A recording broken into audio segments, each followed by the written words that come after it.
It's Sunday, the 8th of September. I'm here with Bobby, and we're over at True Poker, a 50 cent, $1 no limit table. And we're going to switch to the scene here in just 1 second.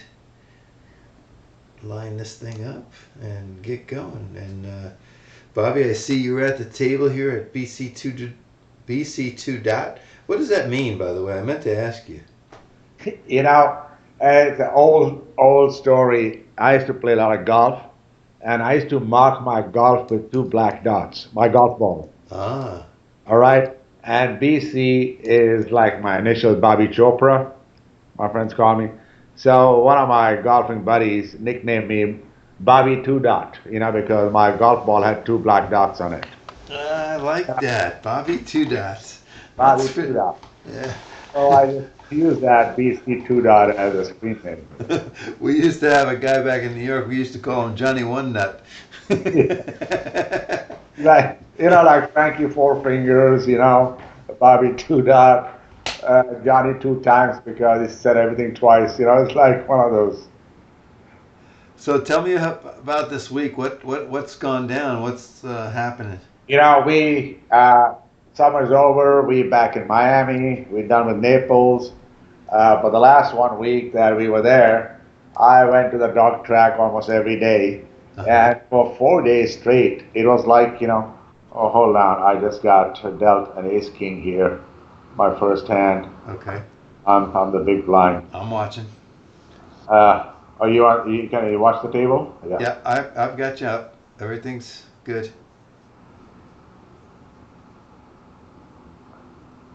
I'm gonna watch you and listen to you in the beginning so we can get all the talk in. Then later on, I'll well, you're not sharing your screen with me anyhow. I'm just Now, uh, showing the table right now. But we know you got ace king off suit. so I'm gonna do a pot side raise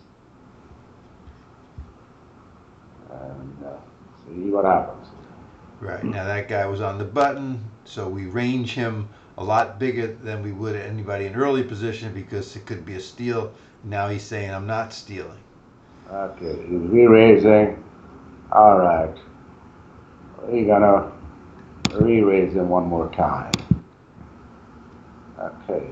Okay, now you answered his question. You're telling him you got kings or aces here, and he better put those queens in his pocket. That's what you're telling him.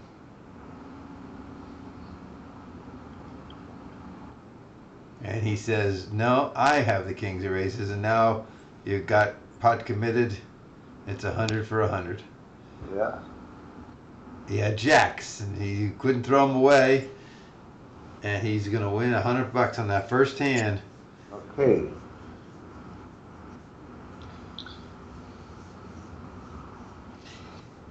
Let's go back on that hand a little bit, okay? All right. You asked a question. Are you gonna be playing this hand first? Yes, I've got a 8-7 suited, A7 hearts. Okay.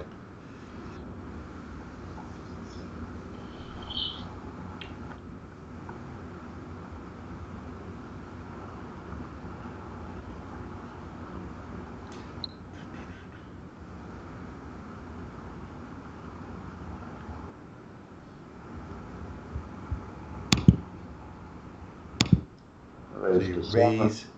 He only did a $2 raise, which is the min raise. You made it a little bigger because you're out of position. You're going to be acting first after the flop. So if you're going to raise, this is the right approach. He's got 131. He calls. Okay. You have two options. Usually you see bet with one or two players in the hand, or you can always go for a check raise. But that can backfire if he takes a free card. I'm gonna check.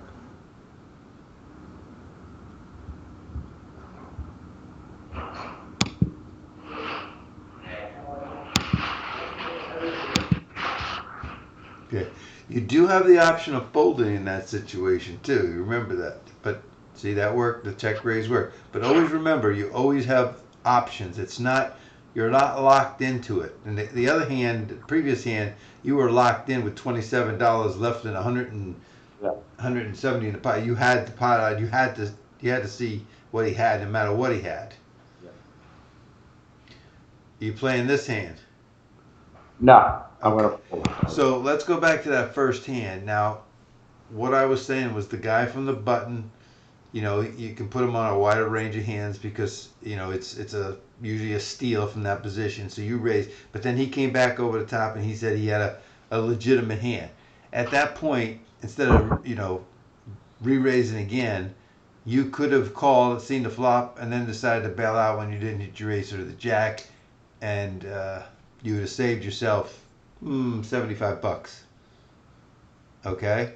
True. Yeah. The thing to remember is you're out of position, even though you got ace king. Ace king is nothing unless it hits something.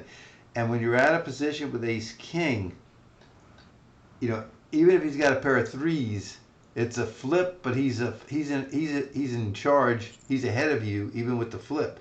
Do you want to go $100 on a flip situation with ace king? And that's what it wound up being, a flip situation. He had a pair that made it worse than you imagine. I think if you put his pair in, it might have been like 54, 55, 45. So you still had a good chance of winning with the two overcards. True enough. But that's not the situation you're trying to put your whole stack in. You'll go broke overall. Yeah, And you're absolutely right. You're absolutely right. okay, so that's why I wanted to say it again and get it on the recording so that when you play it, you can hear it again and you get in that situation. You can say to yourself, well, let me just see the flop. I can go from there and then I can decide if I want to really put some more money in. Now, if you've been playing with a guy for a long time and you know he could have crap and you really did range him as having ace seven suited or something like that, sure, you want to put $100 in every time against that guy. But you had no facts at all as first hand. Yeah. Okay. Well, Yeah, absolutely right. so you played for 4 days up at the track and you did well, or you didn't do well at No, all? it was. I didn't do well. I lost a little money every day. Uh-huh. Not much, but every day. It was one of those grindy situations. It's like if I'd get a hand, somebody would make a better hand and beat me on the river. For example, one hand with a fair size pot, $800 pot. I had Queen Jack in my hand, and the flop was Jack Ace Jack.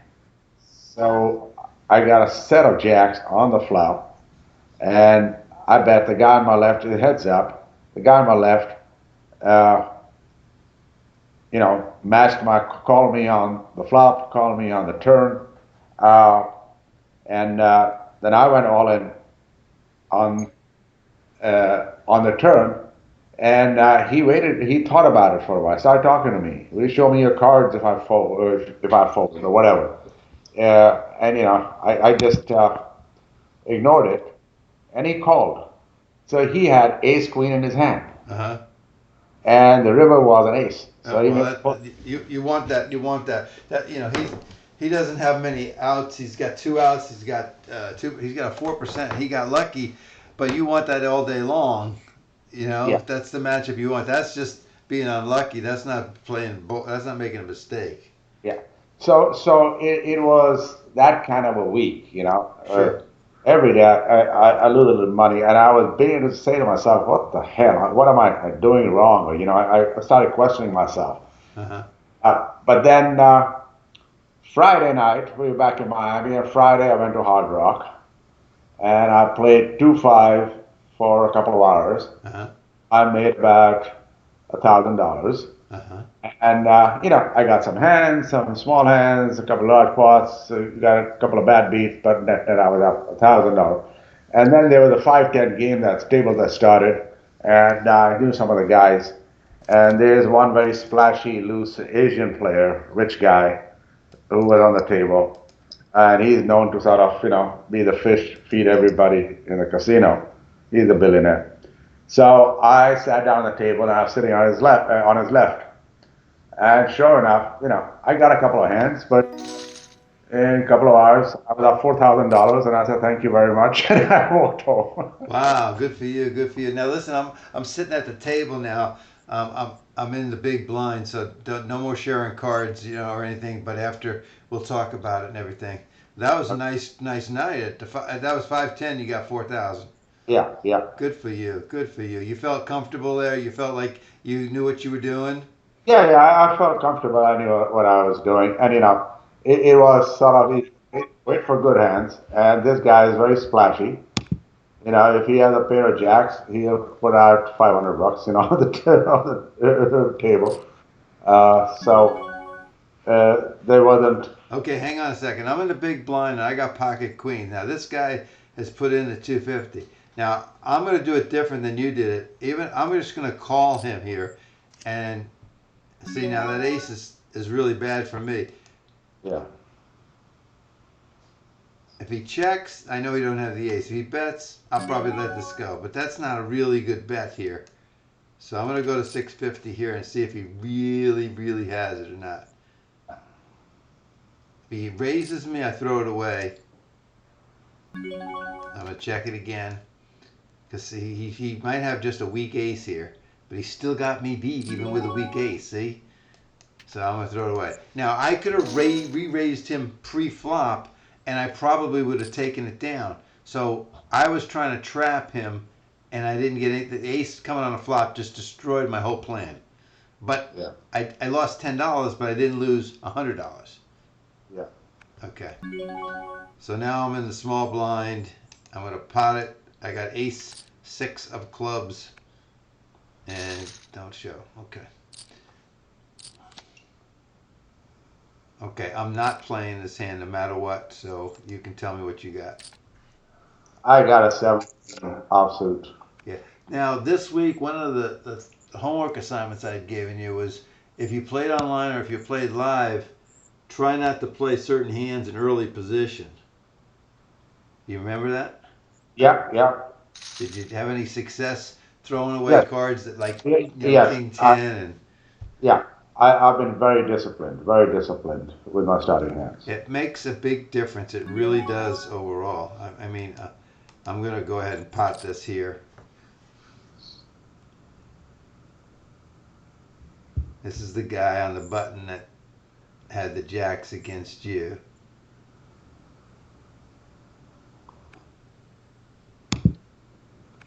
I got pocket sixes black. I We'll see what he's going to do here. No play. Okay. I had a king 6 offsuit. Uh-huh. Okay, I'm folding here this hand. So hands like king jack, king 10, ace 7, ace 6. If it was ace 5 suited, it was okay to try something with that. I told you that there were certain hands that you could try, but it was a challenge for me to ask you to throw away some, because I know you like to mix it up. I know you haven't received an A in patience and discipline from me yet, only because you like to. You're more of an action player than I am, but I think we need to, curtail your action in some cases. I think once we get you back to a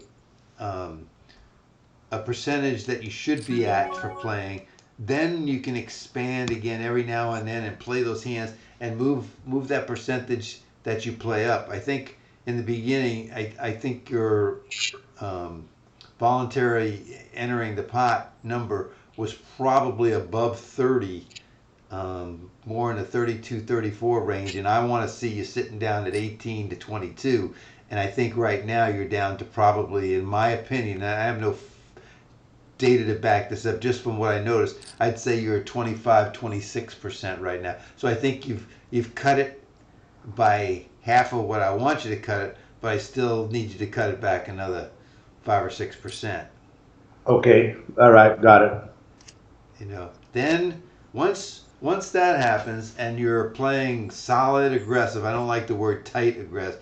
I like solid aggressive because you're playing solid cards in good position, then you're playing them aggressively. Then you get a reputation for having it, and then you can expand the box, and then you can throw in some of those ones that you like to do every now and then and get away with it. But right now, in some cases, well, online's a little different because they don't know you, but you can't all the time do it because there's so many different variables here. When you're playing live, I notice. I'm sure you've noticed now that you've gone that it's like slow motion at the table compared to being playing online, and Yeah. you see everything. You have time to analyze everything. You pick up so many more things now playing that you never even thought about when you played live before.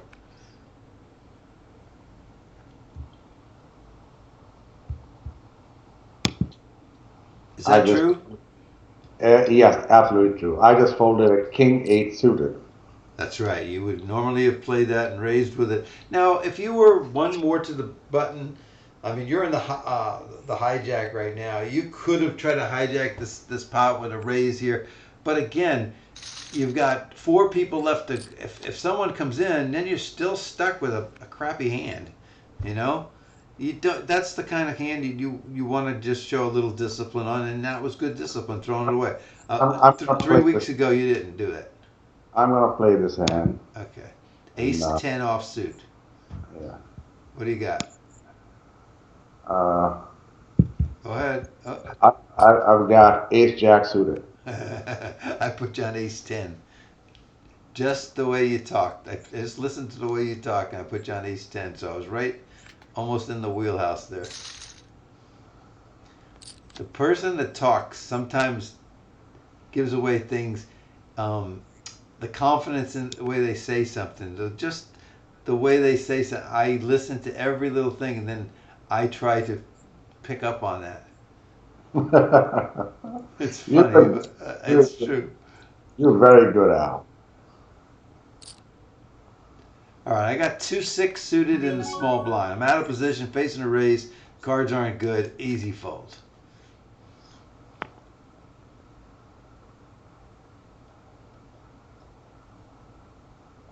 Did you get to go back and play that other video that we did the last time? I listened to it briefly. Okay. I haven't had time to sit down, but I listened to it briefly. Okay. Absolutely. Because It's there's very helpful. Thank you so much. yeah, it's very good to have it reinforced in you because when you can relax and watch it and just sit there and listen, it'll just pound your brain as to saying, you know what, I heard it again here. Al pointed this out to me. I got to remember this. And those little things may keep you out of a big pot or may win you a big pot.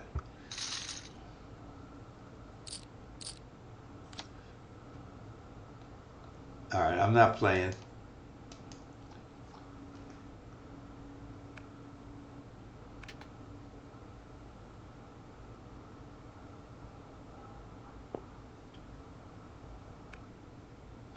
All right, just I'm gonna play this hand. Just the big blind in me. I got Jack eight suited. Uh, let's see. Whoa.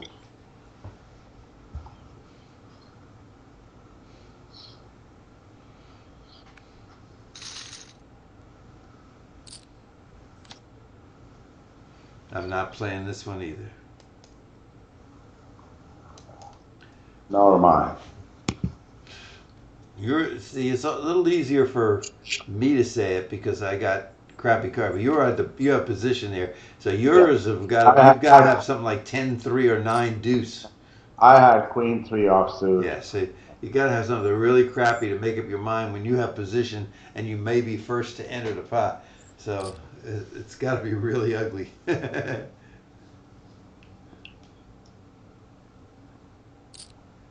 Is it 3 times the bet?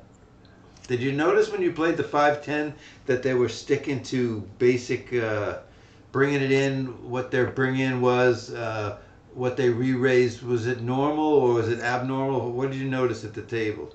It was loose. It was loose. A lot of chips flowing on that table. What kind of cards were the better cards to have in those hands that you were playing? Was it better to, because it was loose, was it better to have a pair or a suited connector, or was it better to have That- ace king or ace It, queen? it was better to have like picture pairs and stuff like that, Uh-huh. because it's a very loose, fast-moving game. You know, whoever got the dominated position first controlled the board, and So people were really jamming lots of chips in the pot with hands like Ace Seven and uh, uh, Jack Ten and things like that. yep, yep, yep. I mean, I won a couple of big hands. Once I had a pair of jacks, Uh huh. and I got lucky. This guy bet big, and my jack held up. Another time, I had ace king, and I got an ace king on the flop, so that won me a big pot. Certain hands like that. Very few long drawn out hands were in play. Yeah. Usually at the higher stakes like that, there's so much jockeying pre-flop that either they knock people out or when the flop comes, it totally one Basically, misses. somebody was trying to draw to a flush or to a straight. They didn't get the opportunity. It was too expensive to stay in the hand Sure. to to draw those hands. Yeah, the people that would stay for flushes and straights usually would also hit a pair or they would hit another option as well. Yeah. They generally don't stay for just the one um, possible hand. Now here we had a raise from Duke in early position, and he got a call, and then we got checks on the flop. So they neither one of them bet the three clubs. Another check from Post Malone, or Potts Malone, he calls himself. Yeah, Post Malone is a singer. I don't know if you know who that is. No. His name is Post Malone. He's fairly well known. He's a pop chart guy, but he has tattoos all over his face. He's kind of like Mike Tyson has on his face. And he hits the ace on the end because Post Malone never bet. Yeah, I'm gonna play this hand. Okay, don't tell me what you have this time. Let me see if I can range you.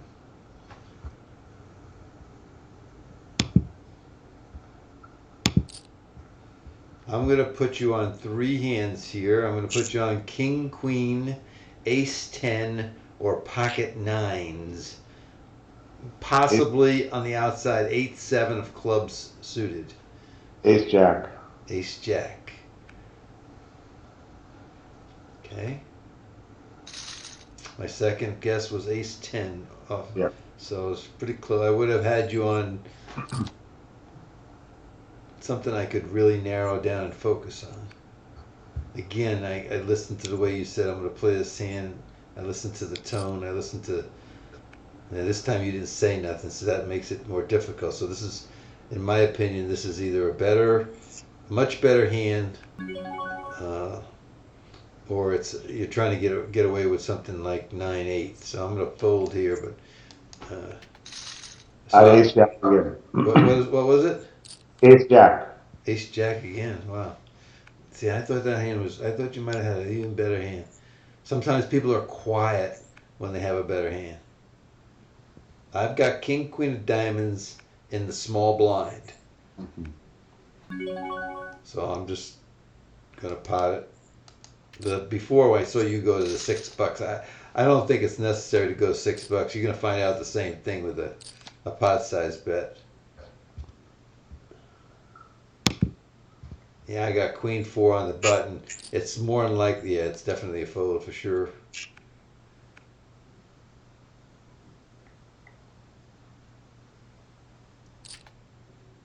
You got a caller.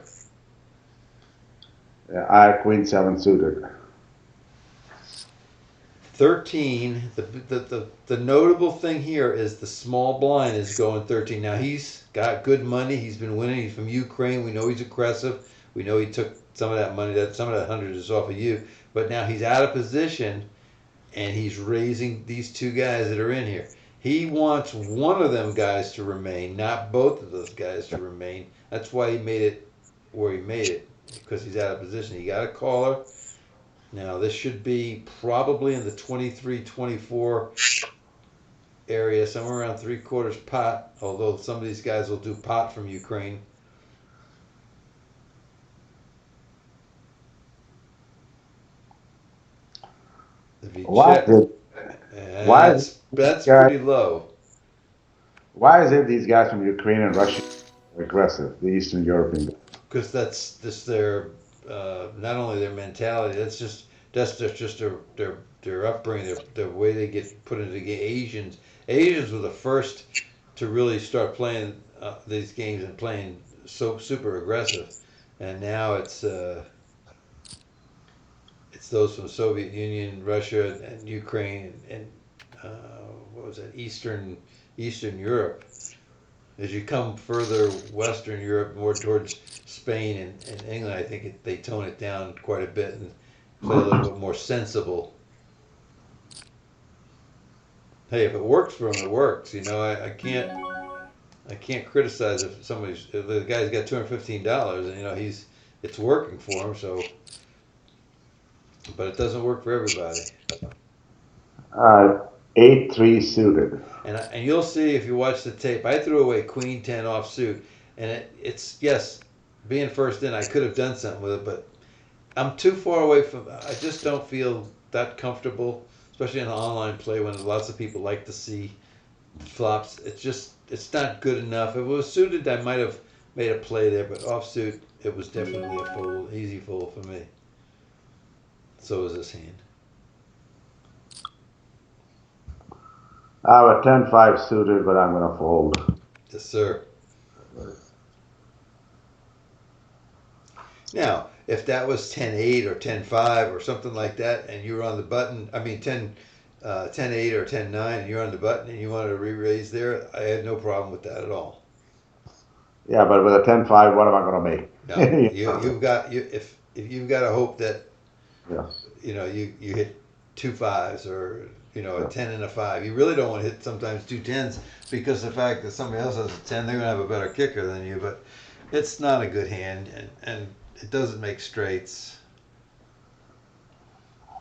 That's a terrible bet there. Especially since the first guy checked. That's almost like a bet that said, I got Queen Jack or something like, I've got or 10 Jack and I've got top pair in a draw. I want to keep you in. And now he may regret it because this guy may have King Queen or may have an Ace Queen. He raised initially. He got the call. We're going to find out. Straight on the board. That's a good bet by him. All in.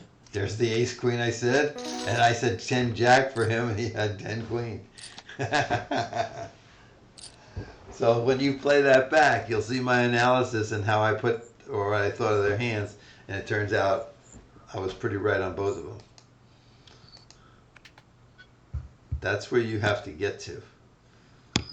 Based on the bets, based on the position, based on the cards, what comes off, what could they possibly have? Not what do they have, what could they possibly have? And then try to get down to the nitty gritty like I did the Ace Queen on Sonic Blast that time. I just bet $9 into the pocket. Yeah, that's a big thing. I would say you're back with Ace King here, or you've got a suited connector, maybe even a pair of sevens. What is it that you have? I got a pair of nines. Pair of nines. Okay, I said sevens. Close enough. Again, when you range somebody, it's always best to go three, maybe four, but possibly three hands. Very nice. Folded Jack 6 suitors. Yep, as I did my 8-5. That's at least twice or three times that you've King 8, 10-5, and Jack 6 just then. That's three times that I know of that you folded hands before you were playing. So that's three times you've eliminated yourself from getting into stupid territory. Yeah. And I don't mean that derogatory. I'm talking about stupid in the sense that what did I do? That was stupid of me. You know what I mean? That's how I meant it. All right, this is a very wet board here. We had some pre-flop raising. The first guy checks, and a lot of times a guy with an ace might check call, check raise. He's staying in here. thinking about here. If he's going to do anything now, he's going to check raise here. And if this guy, he bets 2/3, 3/4, somewhere in that range. I wouldn't hang around here with a heart draw. Not with a paired board. You're asking for trouble. Ace queen. So he was slow, but he didn't put the check raise in. He had the ace, which I thought he had, but he didn't maximize his money. He let that guy see and possibly draw out on the river. That wasn't smart. When there's a draw for a straight and a flush on the board, you definitely want to get money in that pot. So I have 8-10 and a big blind. It's not a hand that I would play. If nobody raises here but a couple call, I might put in the money depending on what the odds are. But if somebody raises or if there's nobody else that comes in, there's no sense in me putting money in the pot. So here, it's $1.87. I'm only getting 3-1. I'm out of position. Forget about it.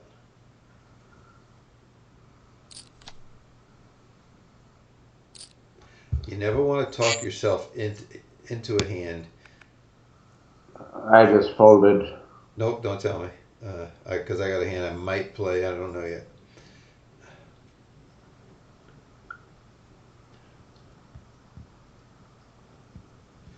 I don't want you to tell me, but I think you folded something like Queen 9 of hearts. Don't tell me. So it's cost me 50 cents here with 10-8 offsuit. I'm going to see if this guy doesn't raise here. This is a good test because later on, if I had something, so that second pair, I could limp in. If he would have raised there, I could find out that what his tendency was there and try to trap him. But he didn't have anything. He checks again. And I'm not staying with middle. What did you have? King 9. Right? And what did I say? Queen 9. Queen 9.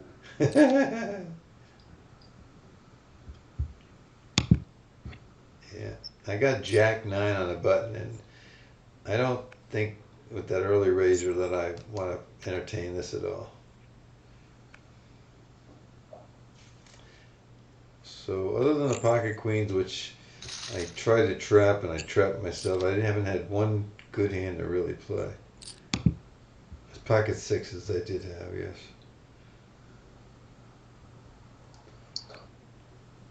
I'm out.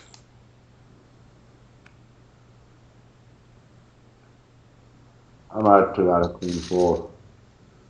Yeah, Queen 8. Post Malone's turn. Sonic Blaster's turn. He bets 250. I re-raise him to 737.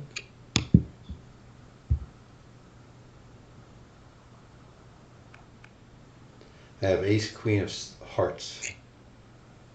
Big hand. It's a good hand, but it's not a great hand. Remember the last time I was in this position with him, he re-raised me. So I don't think he has the 9 here. Okay. So I'm going to check it back. Now I pick up the heart drawer. I'm trying to induce him to bet here, thinking he's free to go. I'm going to call him again.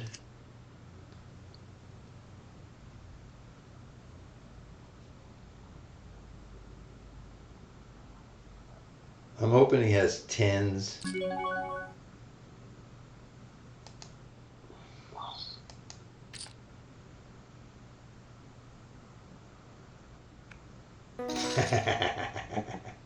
Wow. So you were betting that he didn't have a 9? Yes, I was definitely bet. He didn't raise and call my flop bet with a 9. You know, that's what I was betting on. There's just no way.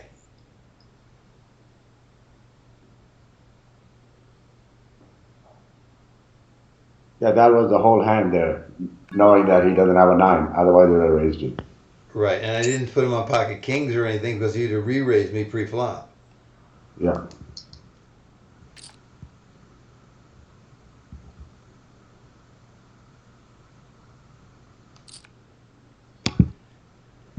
Now, see, I just flatted that guy, which I don't do. I have ace queen offsuit, not suited, offsuit. He was under the gun, and I wanted to see what would happen if I flatted and this. And then I found out because Duke over here, the Ukrainian, did raise, and I didn't want to put it up to $9 or $10 and then have the same thing happen here. I'm interested to see what Post Malone does under the gun. Normally, people under the gun do not fold, and he folded instantly. So here it would cost me $7 for 16. I'm getting a little over 2 to 1 on my money, but I'm out of position, and he raised me with a pair or a better ace than me. I have no problem putting that in the muck. It only was $2. That's discipline, okay? Now some people would say that's being too much of a nit, that's being too tight, that's being this, that's being that, that's being risk aversion. I'm not doing that. I know what I'm doing, and I'm sticking to the plan that I have. I can't play like somebody else plays.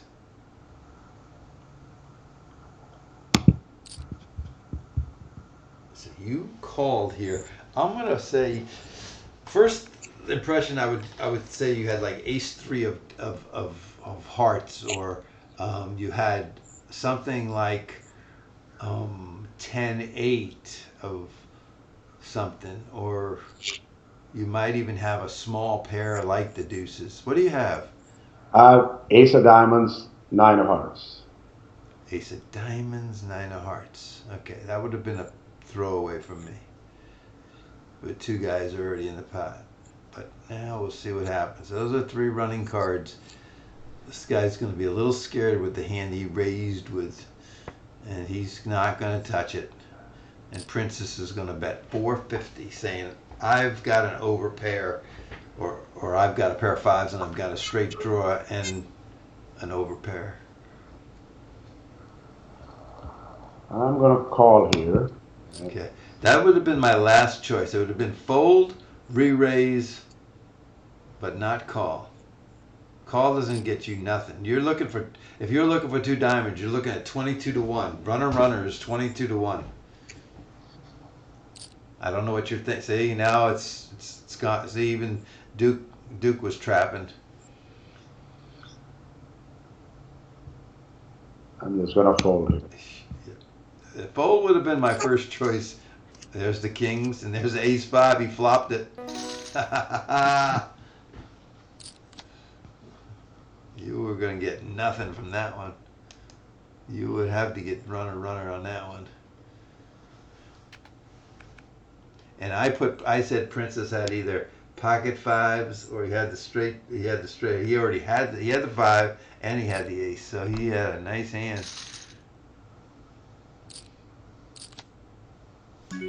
But that was Duke's fault. Duke made it 2 1/4 pre-flop, and Princess for 2 1/4. I'm calling all day long with ace five if I got it, or re-raising with it. So he allowed him to see that flop.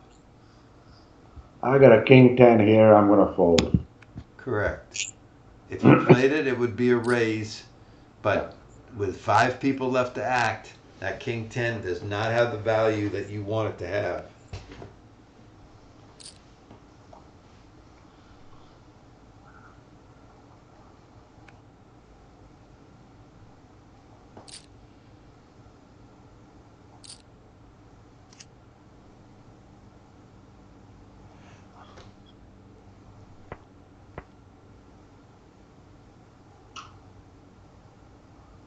Now, a guy that has the ace of diamonds would have probably put some money in the pot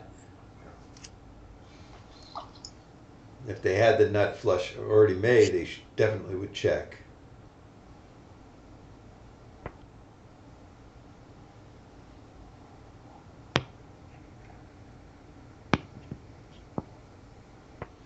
Wow.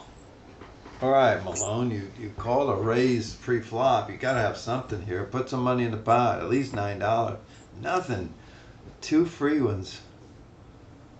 That 6 can't help anybody but someone with pocket sixes. And I don't see that happening.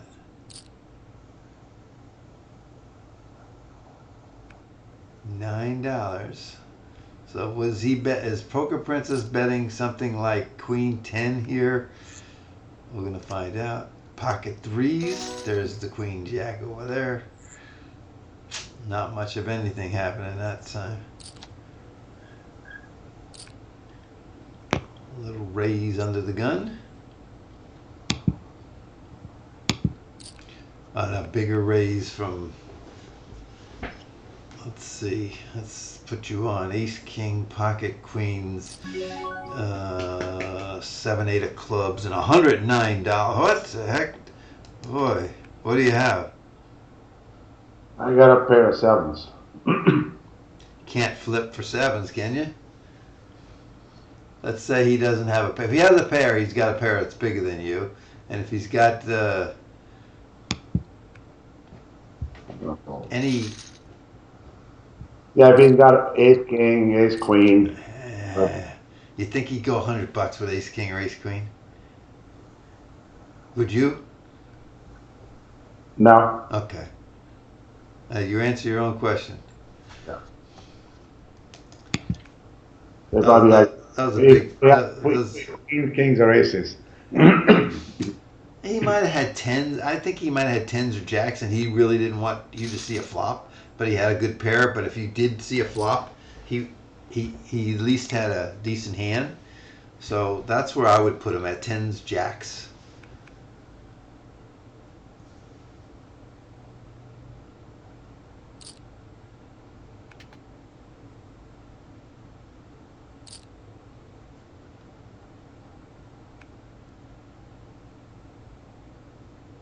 Again, this is the second time out of the small blind he's re-raised. And you should be noting that when you're playing live, when certain people at your table get into hand, what are their tendencies, so that you know before you put money into the pot, boy, this guy likes to squeeze from the big blind. I gotta be careful when I enter a pot in later position, because I know what this guy likes to do, and I can't give him a lane to do that.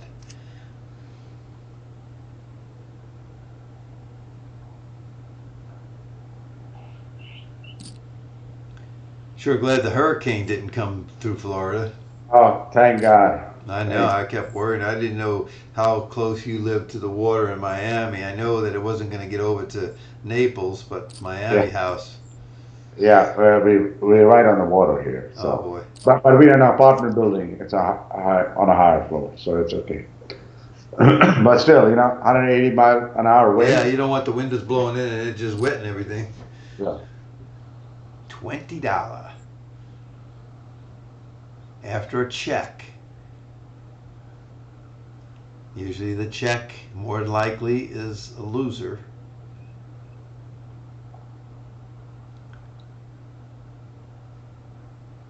Taking some time. He has something, and he doesn't know if it's worth $20 to call. He may have a mid pair, and yeah, he throws it away. Probably a good throwaway. I'm out. Okay, I'm gonna play this hand. Don't tell me, I'll try to range you.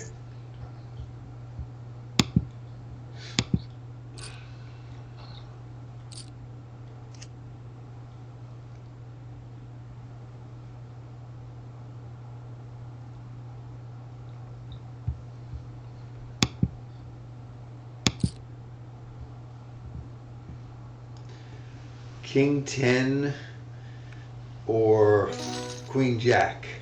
Jack 10 suited of hearts. Okay.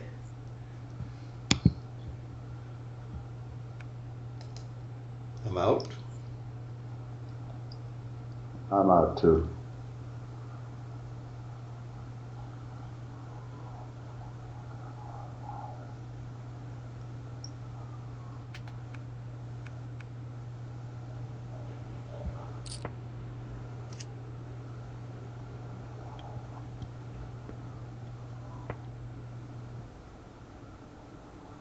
Again, the texture of the flop determines a lot of the betting. You always want to look at the texture and just imagine how that helps or stops somebody from betting. And now he bets with the two. So a lot of times people won't bet like second pair until the other guy checks. And that guy might have also had a good hand. He was looking for a check raise, and the guy didn't bite. So you just never know.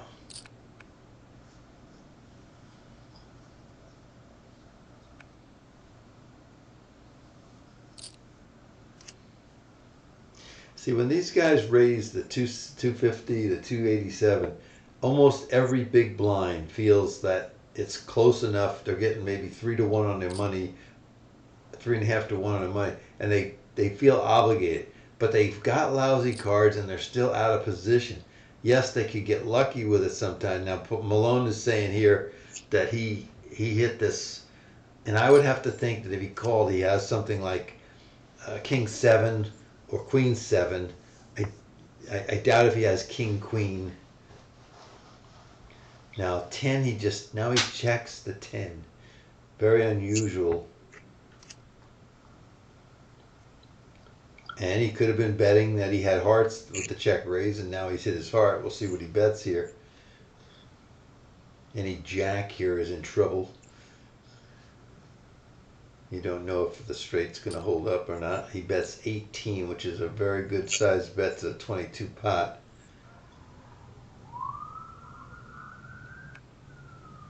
And we won't get to see it. Shame, shame. I'm out. I'm out too.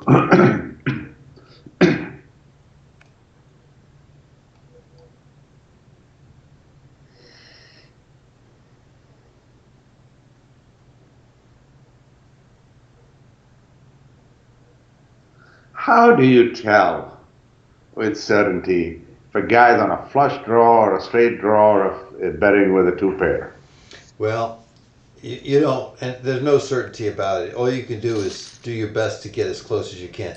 Remember, most people that raise pre-flop are usually, and I'm not saying 100%, usually raising with high cards or pairs. Okay, they're usually not raising on flush draws pre-flop because they don't know if they're going to get a flush draw or not. So you tend to put the people that limp, like poker pixie in this particular hand.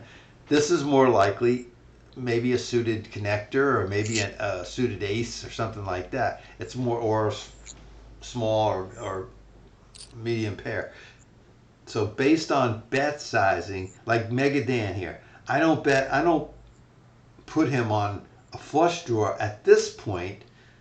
But if like two cards came to a flush and then he bets a certain way, then I don't exclude it, okay? But a lot of times when the two cards to, let's say two hearts come and he's got a big pair and he's not on a flush draw, he wants to bet to get people out of the pot because he doesn't want to give them the right odds to stay in the pot.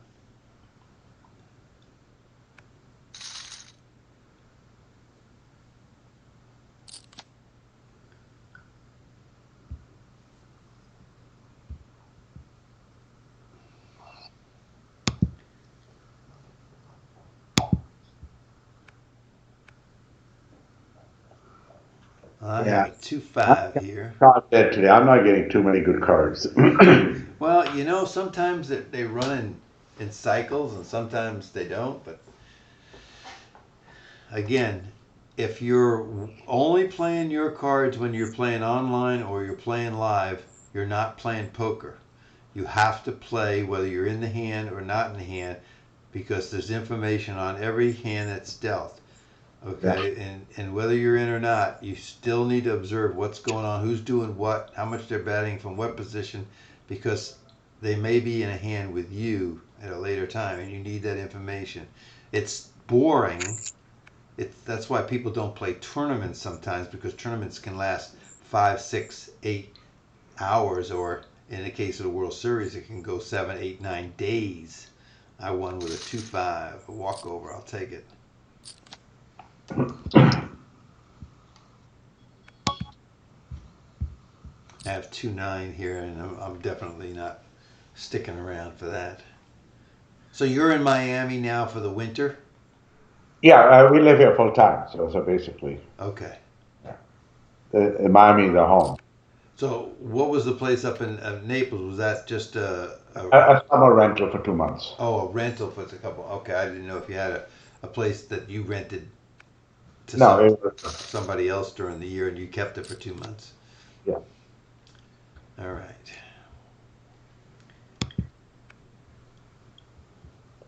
So I got position. I got a pretty good hand here with pocket black tens. All right. Nice. But I can't get excited about them. Don't get excited at the table when you have pair of nines or pair of tens. It's all they are. There's so many ways to get beat with them. So you want to play them smartly if you can.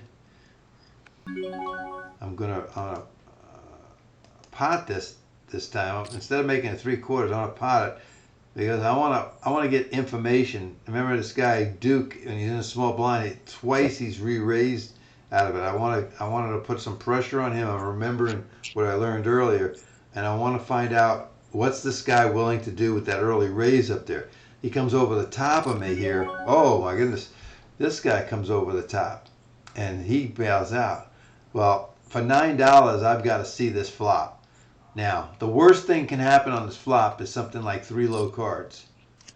That's probably a better thing for me than anything because three low cards, he could have an overpair that's bigger than mine.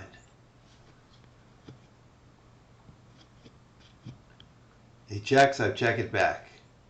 He bets, I'm out.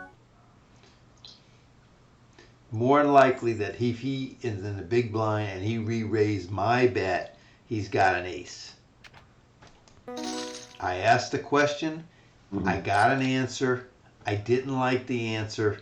What I do with that information determines whether I lose a lot on a hand or save a lot. You've got to have that discipline. Yeah. It sucks. I did the right thing. I raised the right amount. Nothing that I did, in my opinion, was wrong. Somebody else might say, well, I could have re-raised him back. Yeah, I could have done all that, but what were the chances that I was going to be in front? I say I was on the losing side in most scenarios. That's why tens, jacks, nines. Mark Safe, who's a pro, he talked at one of my conferences that I had, a poker conference up in Vegas. He said he plays them. He plays pocket tens and jacks like eights. The same way he plays pocket eights, he plays them, and he treads slowly with them and makes sure he has something before he commits a lot of money to the pot.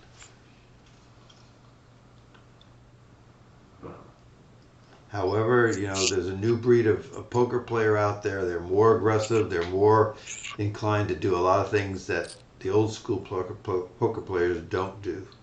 So you have to hear from both sides. You have to hear from another coach or another mentor. Somewhere down the line, you have to engage somebody else and get their perspective. And then what you do is you take what they've taught you or showed you and what I've taught you and showed you, and you have to blend it into what works for you. You can't just go by whatever Al's been teaching you or I'm going to teach you.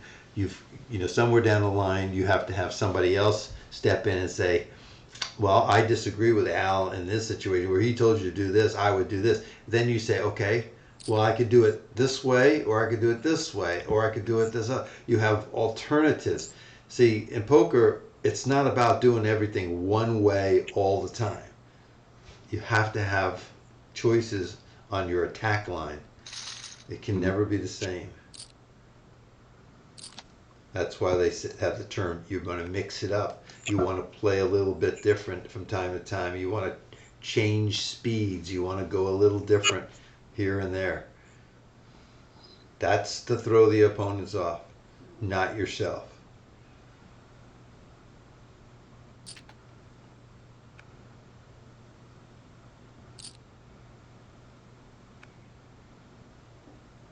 Okay, he did see 350 would have been the normal here. He adjusted for the limper, so it tells me a lot more about this guy than these other guys are noticing at the table.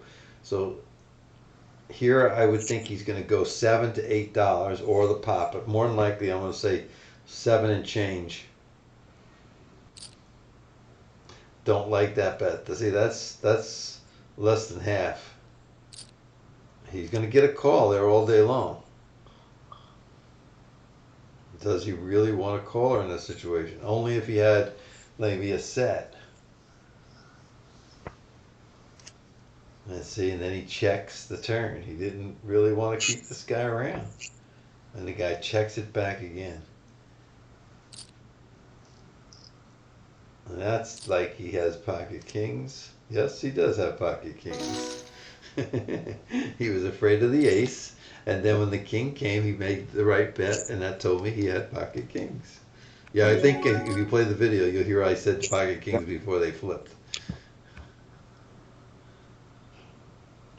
Again, I don't expect you at this stage to be there, but you have to be in the moment on what these people are doing, when they're betting, when they're not, what they go, and then eliminate some of the cards they have and put them on other cards so that you can do exactly what I just did there and come to a reasonable conclusion at the end.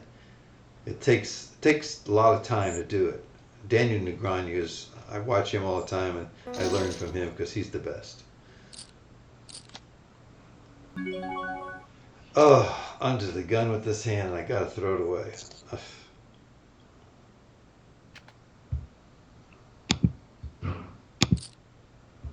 Okay, here's a test for you.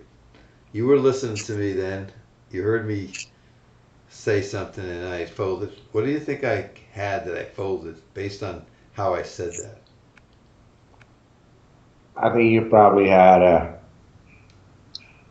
king, queen, queen, jack, maybe a pair of sevens. Okay, that's fair enough. I'll tell you later. But now this guy from the small blind has raised you. What do you have? I have a 5-6 suited. Mm-hmm.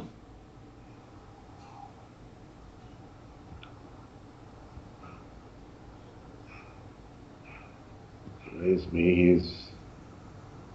I'm gonna fold. He's probably got I ace. probably would have called there. Here's the reason why, and I want you to watch this back on the video. You had position on the person. He was in the small blind. He raised and as he had something, sure. But if you would have hit with your hand, you could have probably taken his entire stack. It would have cost you another $6 or $7 to do it, but it might have been worth it because if you would have hit, you had 6-5, you hit two sixes or 6-5, or if you hit the flush or the straight, I think you could have felt it. I mean, you were in a good position because you could have always had him acting first before you. That was one I might have stuck some money in there, not re-raised but called. I think there was some value in that one. You thought there was value in it because you raised with it. So it's 250 here for me. I'm getting 3.5 to 1. I'm out of position. You did the raise. I'm gonna call this time. It's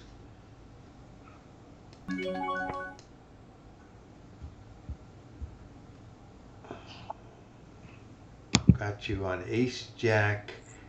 I got you on ace jack, pocket queens, ace 10 of clubs. I'm folding. What do you have? I have king, 9 of clubs. King 9 of clubs? Yeah. And I had you on ace 10 of clubs.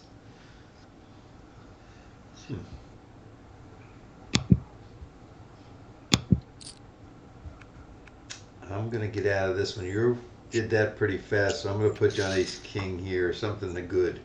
I have a pair of nines. Nines. See, I don't put nines in the group with kings. I put nines in with king, queen, pocket nines. I just folded a big hand. For you, a big hand, you folded 2-3 of hearts. I fold. Here, I'm folding. What did Yeah, you? I folded a king, 8 of hearts. Oh, yeah, see? I'm folding king 7 off suit, so it doesn't matter. Uh-oh. King 8. There it is. The 8 would have hit finally, and you still could get beat because the guy could have pocket queens.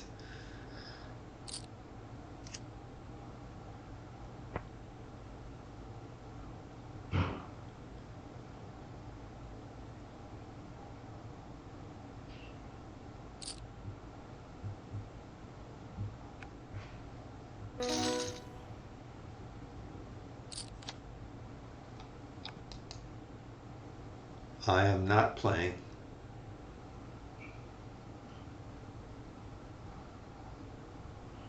Don't tell me. We'll see if I can range you this time.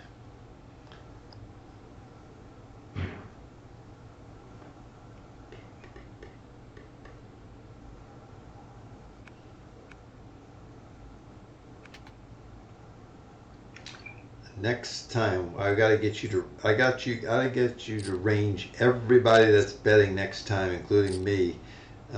Next lesson we get together, I gotta not give you so much of my ranging. I gotta hear your ranging.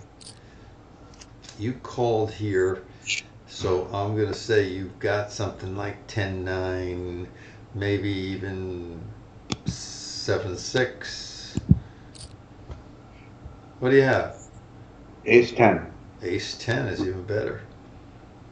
Got to be careful about the draws. It's a winner.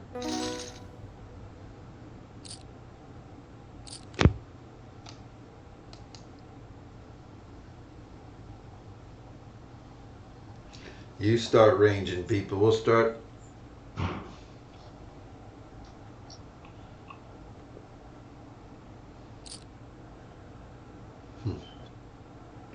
All right, this guy's got ace something. Ace 10, ace 8 is the guy who raised him is probably on a larger pair or ace king, ace queen. Mm-hmm. I'm going to fold. I have a queen 6 suited.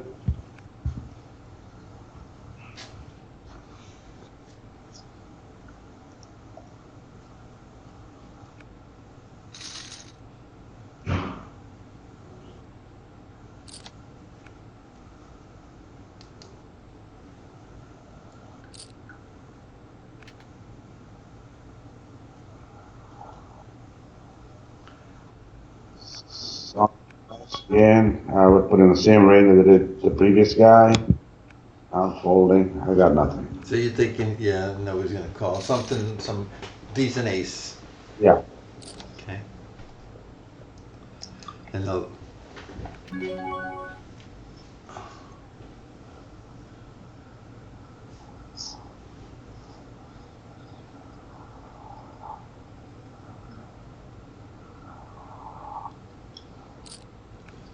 There's your little raise. This guy could be sneaky. Maybe coming out with a little raise and re-raise somebody else. Mm-hmm. Well, this guy Mortal Nuts remembers he had kings and he limped earlier. This Dukovin, so maybe he's got something good again. And he checks. 3 checks.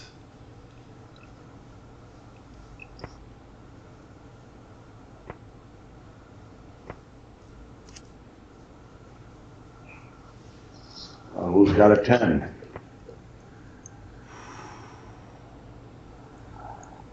Who would have a 10 here? The button. He don't have a 10.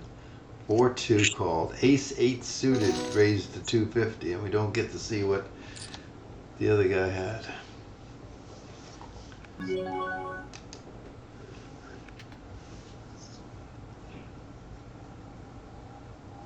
Al, are we out of time? No, we can go a little bit longer. We want to do a little bit longer? You okay? You got to go to dinner or anything? Okay, let's do it till I'm on the button as it goes around. Okay. Till I play the button. And, Sure. No problem at all. You're making money today. One hand, I lost a hand, and I won a good hand. that when you watch it back, you'll see that that was the interesting play with the ace queen I had and the queen 9-9 flop. You see, I have a. If I played golf with you and we went back into the clubhouse and we started talking about things, I can tell you what stick you hit, where you hit the ball, how many shots you took on every hole. And same with me. I remember things like that. Yeah. Just sticks in my head. I don't know why.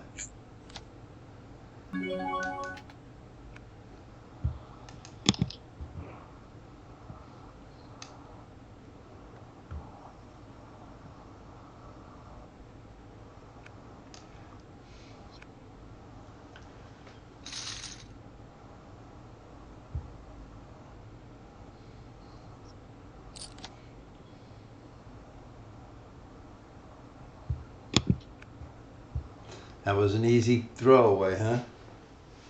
Yeah, I had a 9-4 diamonds. You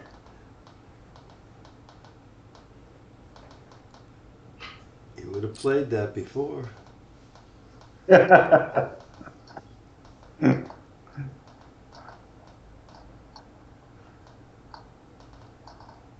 a nine. I don't like the size of these bets that these guys make. These two, I think they're too small. I think they invite too much play.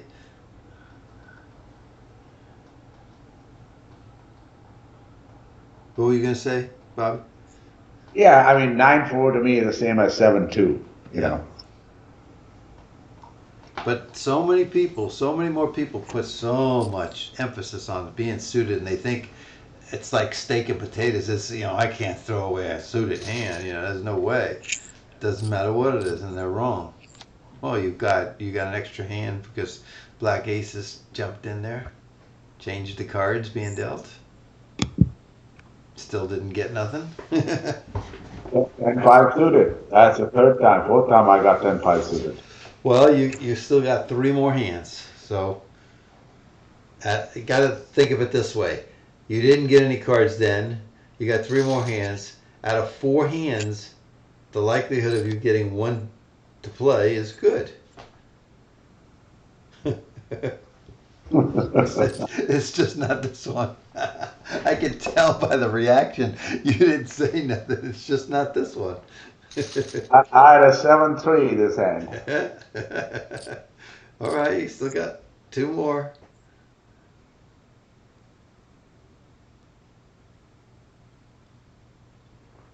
He's not saying, folks.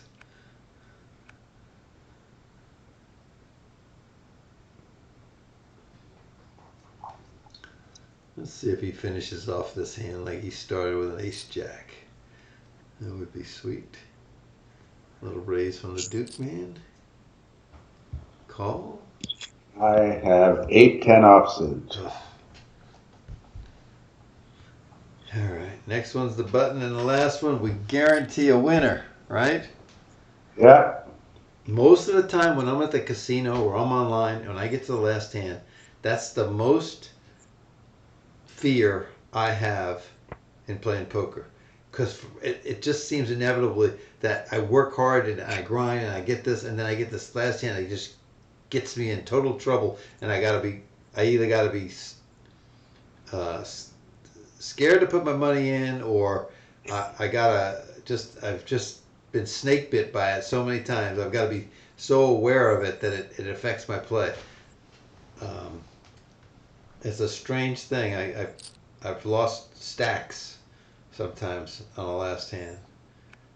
I have exactly the same experience, and after this hand, I'll share something with you. Playing? No, I got 7 jack offsuit. I'm just gonna fold. Okay. I'm done doing that. Okay. Yeah, I have the same experience. I'm just gonna close this table out. Close out of this table. Uh-huh. Is when I'm ready to leave, and I say to myself, okay, one more orbit. When the button comes to me, I'll play the button, and then I'm going home, right? Yes. And inevitably, when it's the last one or two hands, when I get to the button, something happens, and I lose a big hand. it's like it happens so many times. Mm-hmm. Last Friday when I won big, I mean I had 6,000 in chips in front of me, Sure. and it was time. I was getting close to coming home for dinner. I was going to meet Trish for dinner, and I said, you know what? And Trish was coming up to the casino. We're going to have dinner at the restaurant there. And I said to myself, spontaneously, I said, the button is 6 places away from me. I don't need to wait for the button. Get up now. Very good. All right? Uh-huh. Just get up now. And that's exactly what I picked up a rack, put all my chips in, and just stood up from the table and walked away. I said, go to the men's room, freshen up, go to the cigar store, pick up a few cigars, go to the restaurant.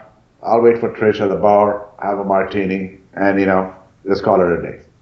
And that's what I did. Excellent. That's a great little story there. I'm going to send you when I do the recap in the morning to you, and I send it to you. I'm going to put along an article I wrote for Andy Up magazine about winning and when to quit and what have you. And I hope that you'll enjoy it. Okay, because it'll encompass exactly what you said. All right. Al, thank you so much. And Take I'll care. be And I just need to end this video real quick for the thing by just saying it was a pleasure today working with Bobby from Miami. Bobby Two Dots, so as he's called on the golf course. This is Al Spath signing off on the 8th of September, 2019.